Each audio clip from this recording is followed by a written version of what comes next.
You lied. All right, man. Listen, we ain't born none of that bullshit, man. Like, listen, there is no juggernaut in the NFC. You just seen the Eagles go out there and get beat by a rookie quarterback without his best wide receiver.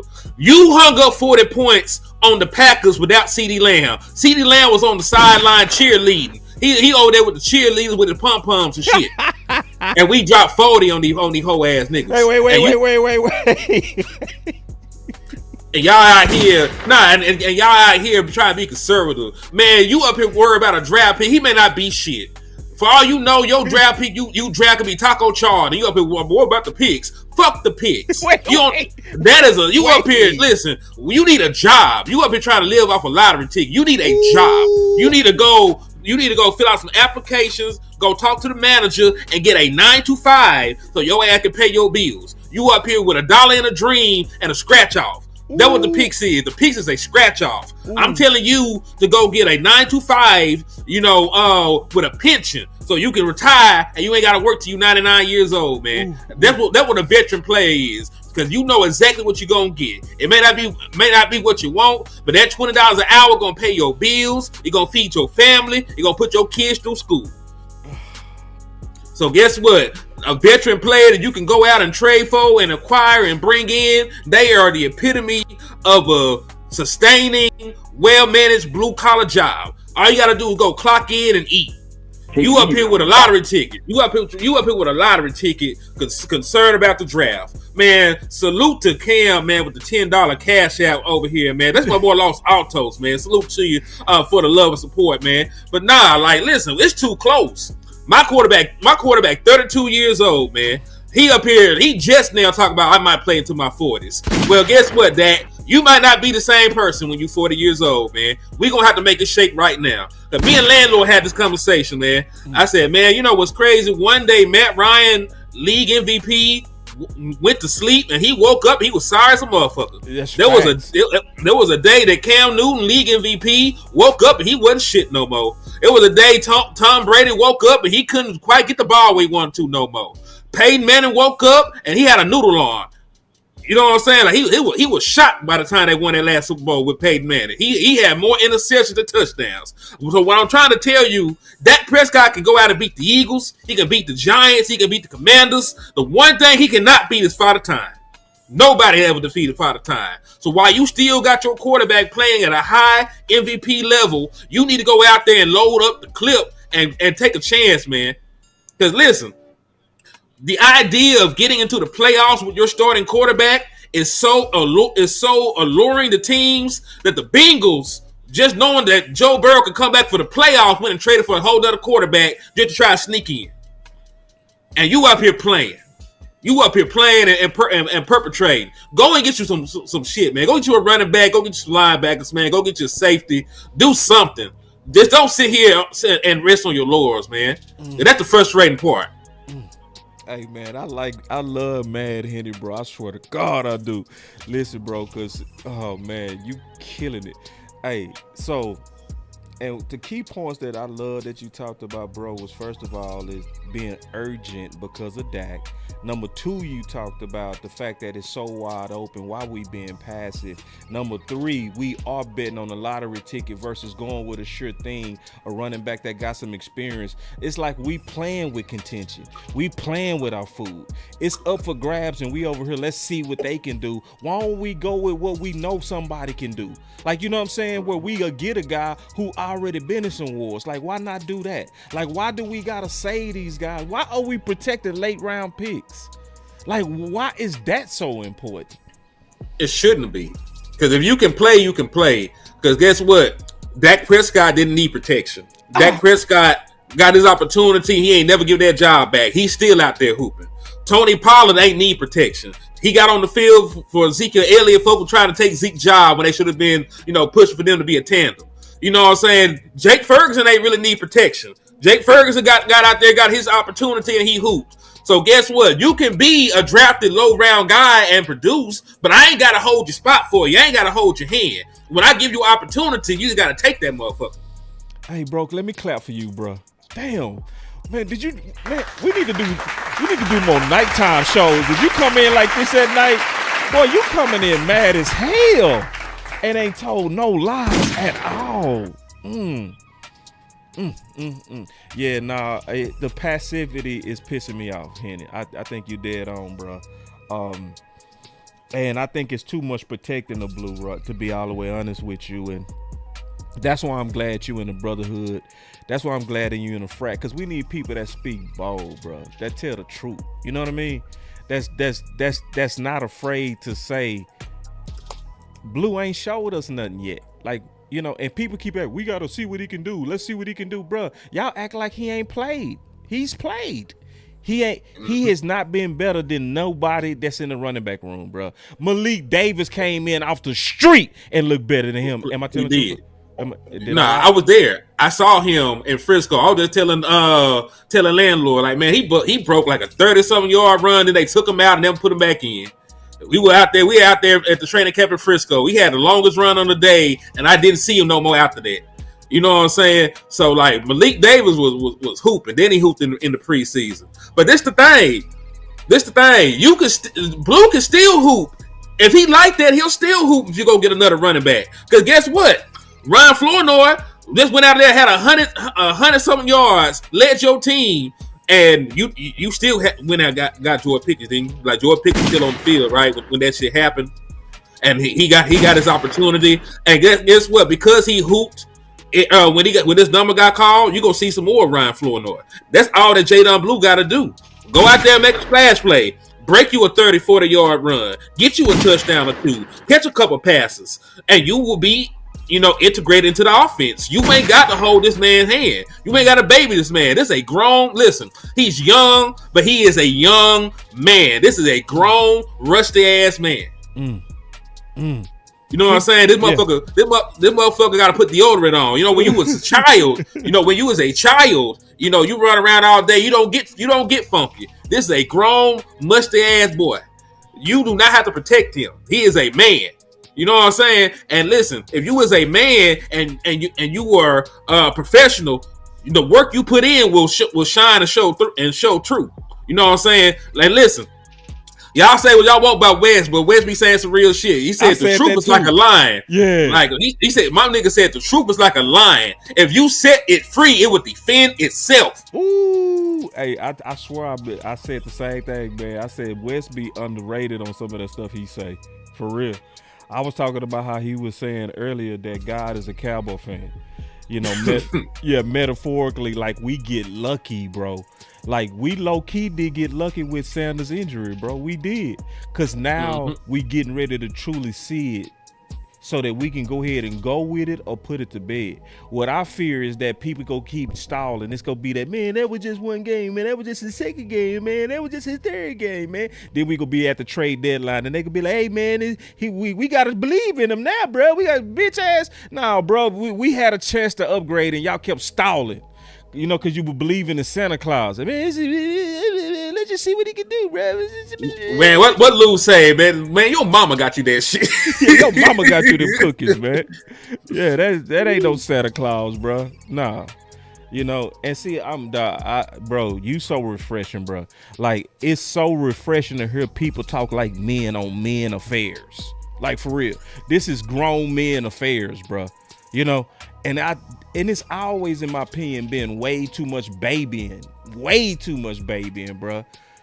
And like I said, the same thing with Deron Bland. I said Deron Bland didn't need no help, and he was competing against a dog, Jordan Lewis. Jordan Lewis don't give nobody nothing. If you go watch how that boy been playing over with the Jags, you gonna miss Jordan Lewis. You know what I mean? And Bland was like, who? Who? Jordan who?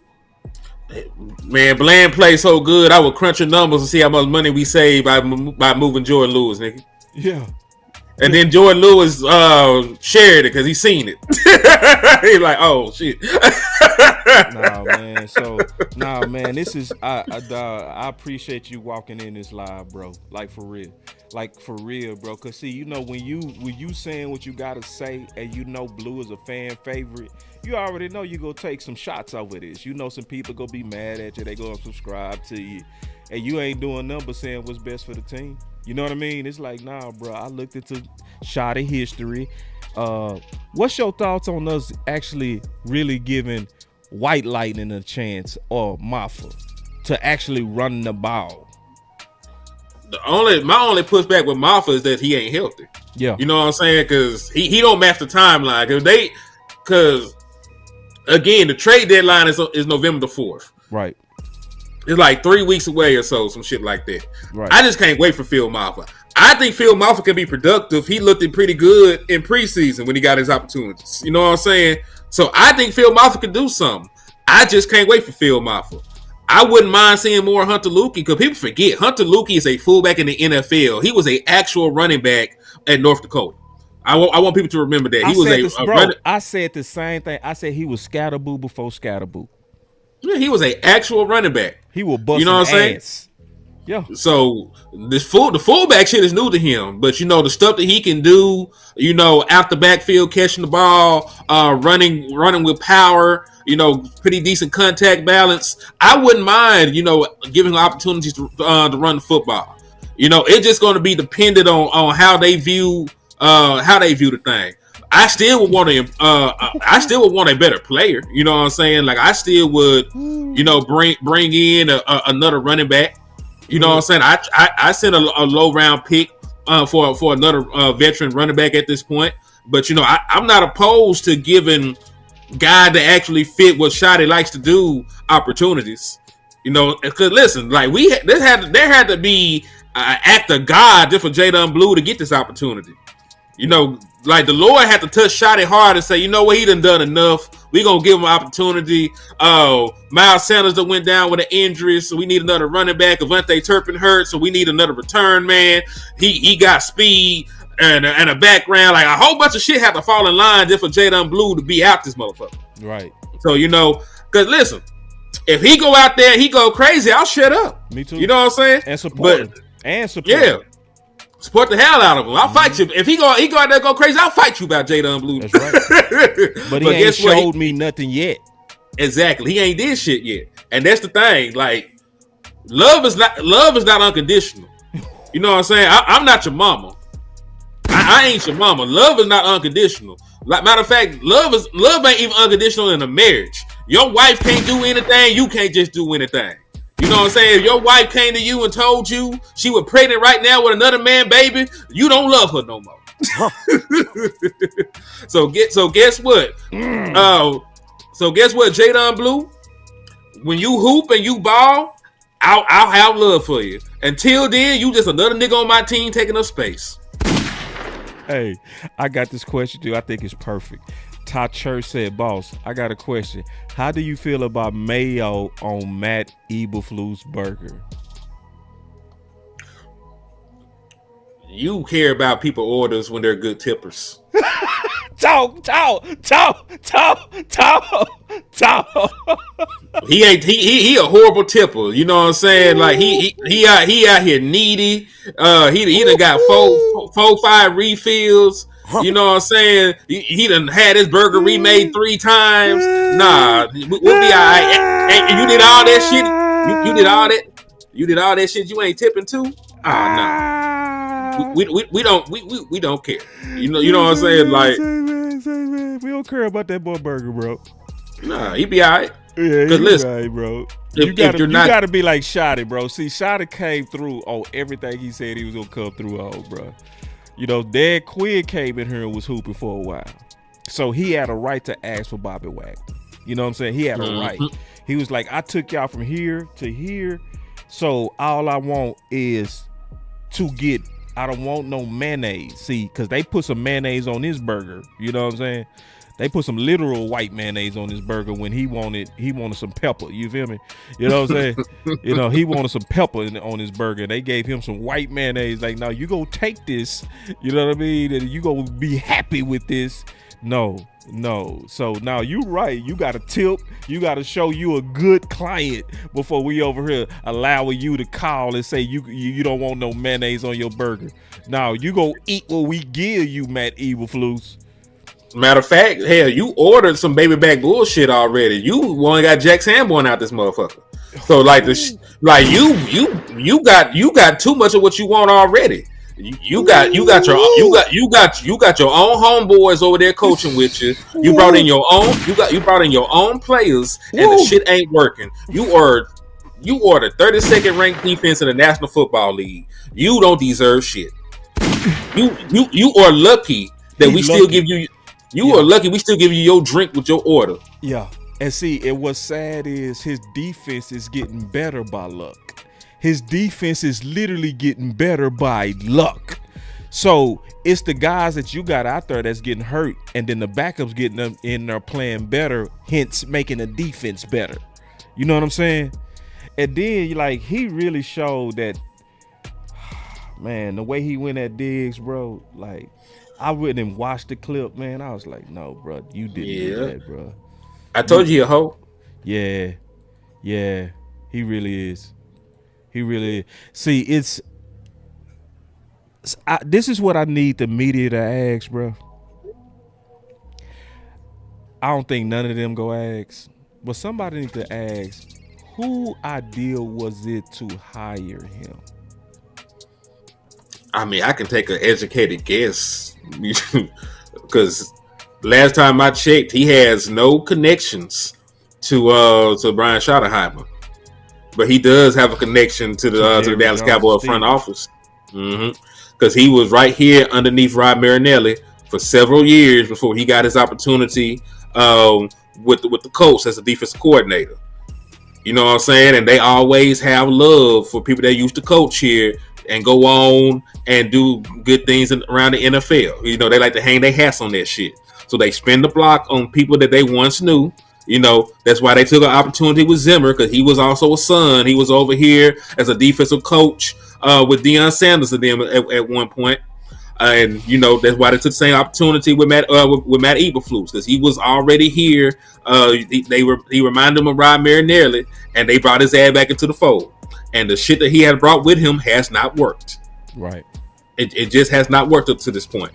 So I get it. And I don't even like giving him the excuse of, oh man, he ain't got Michael Parsons no more. So the fuck what? Mm-hmm. When Michael Parsons got traded, he did not say I'm out. He didn't say, you know what, I'm gonna resign for the position. I can't do this. He said, all right, I got it. We're gonna figure it out. Figure it out. You stayed. You stayed. The working conditions were not bad enough for you to leave. And motherfucker, that was about 6-7 weeks ago. You ain't figured it out yet. Right. You don't get that kind of leeway. You don't get the entire season to have an excuse. You either figure the shit out, or I will find somebody more capable. This is a performance-based job. You have not performed up to par. Matter of fact, you were the worst. And we're being technical. You were the worst nigga at your job in the NFL. There's 31 people better than you right now at the same job that you perform. So, let's go ahead and give our final words, man. You can kick it off. Yeah, man. Fuck them picks. Yes. That's all you need to know. Them picks. Elaborate. Them picks. Please elaborate. The picks that you use may or may not be good players. You could draft an average player. You could draft a good player. You could draft a bust. And you won't even know until 3-4 years down the line. So guess what?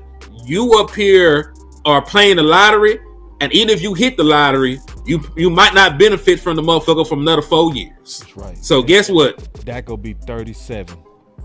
Yeah, that gonna be an old man. Dak Prescott is gonna be thinking about retirement.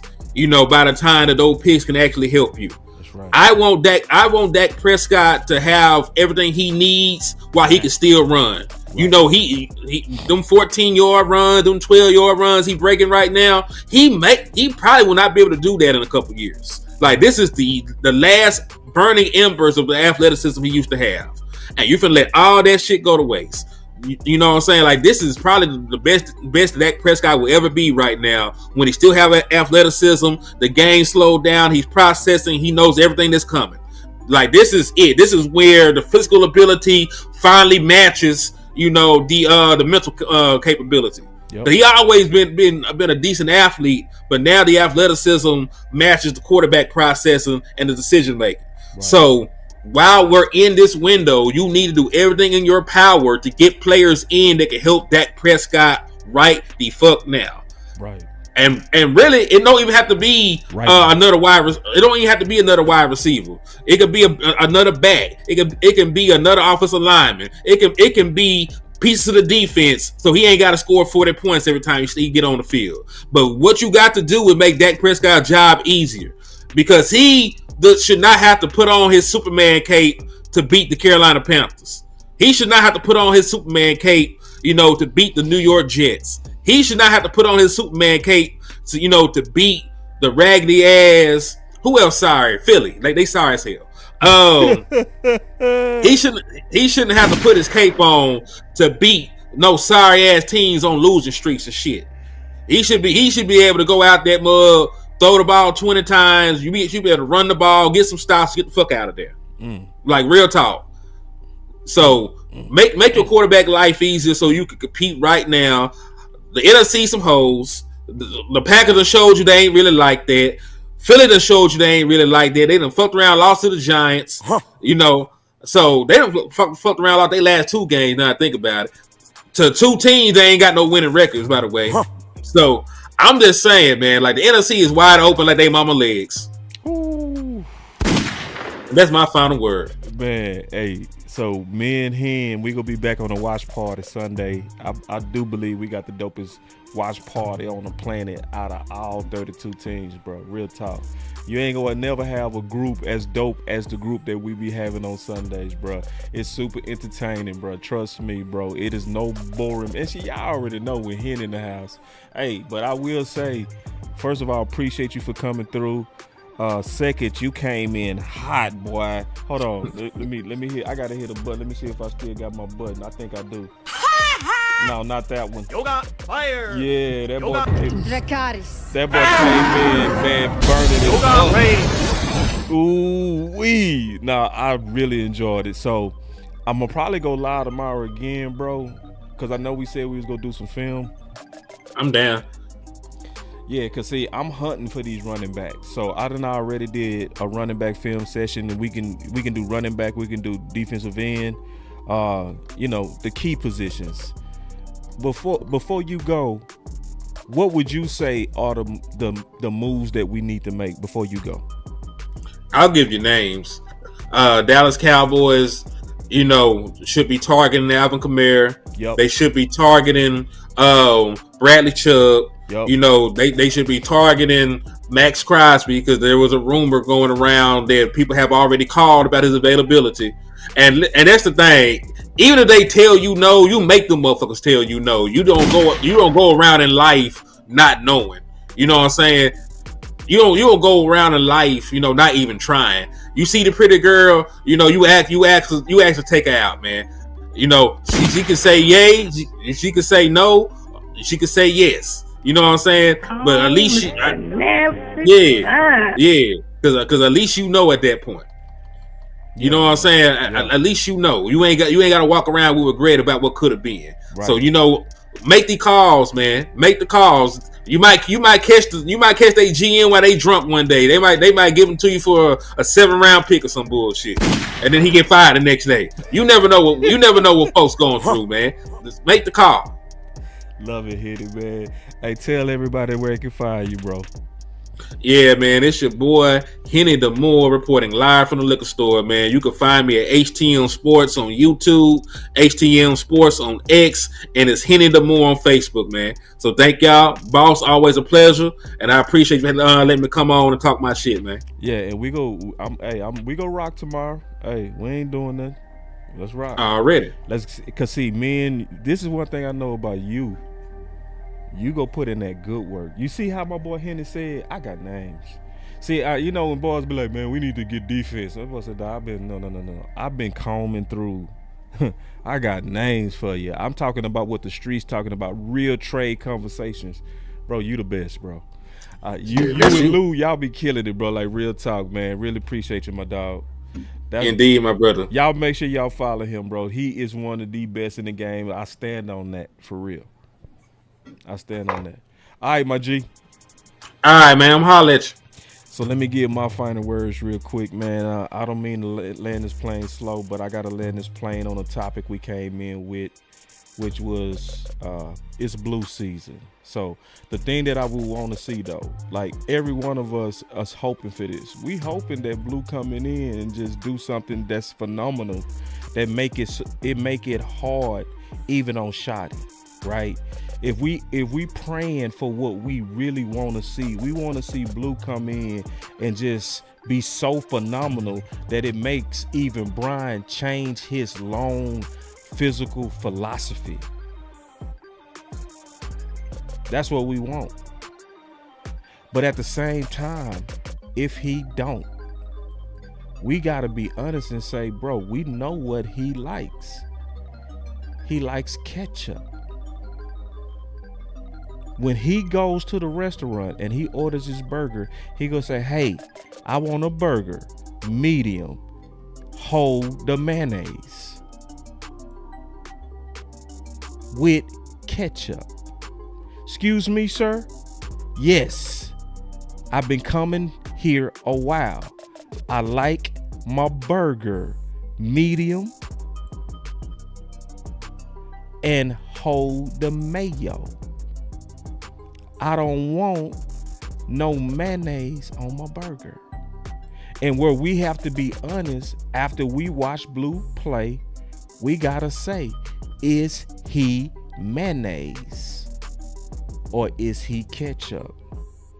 This is where we all have to put the Cowboys over our individual preferences of what we want to see. Shotty has been way too consistent on what he likes and what he wants. For us to pretend like we don't know that he likes physicality. We know it. So let's stop acting like we don't know it. When you identified, and your guys identified Javonte Williams, the guy you want to go after, what were you looking for? Because his physical style, did he remind Clay of kind of James Carter and how he did things in Arizona? What was it about Javonte that stood out for you guys? Yeah, I think it was number one, the physical play style. Certainly jumps off the film. The quickness and the one-cut ability. Physical. Again, I talked a little bit in the opening press conference about, the marriage between the run game and the action passes. But, as a football team, as an offense, we want to be physical. My MO has always been to run the football. I really believe that the game, like I said, is up front. Led the league twice as a coordinator, proud of that. I think getting a guy like Clayton Adams really helps us as the coordinator. His knowledge, I've been tracking him for couple years now. He's an incredible mind when it comes to not just the run game, but just how to attack defenses and how to get favorable leverage and things like that. But physical is the first thing that kind of jumps out at me.